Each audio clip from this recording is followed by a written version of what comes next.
Hello world! Ayan, magigisa lang naman po ako ng ampalaya. I-partner ko doon sa niluto ko na daing na bangus. O, di ba? Hindi ko na isinama yung pagluto ko ng bangus dito sa short kasi hindi na siya magkasya. Masyado ng mahaba. 1 minute lang naman yung pwedeng i-upload, di ba? Kaya yan, ang palaya lang muna yung aking ibinida. At ayan, magpo-plating na nga ako.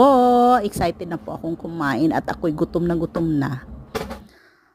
O, di ba yan? Ready na, di ba? Try nyo yan. Kain tayo! Ready na yung aking daing na bangus. Ayan na siya, sarap. Yan, syempre mainit yung ating rice. Muna natin.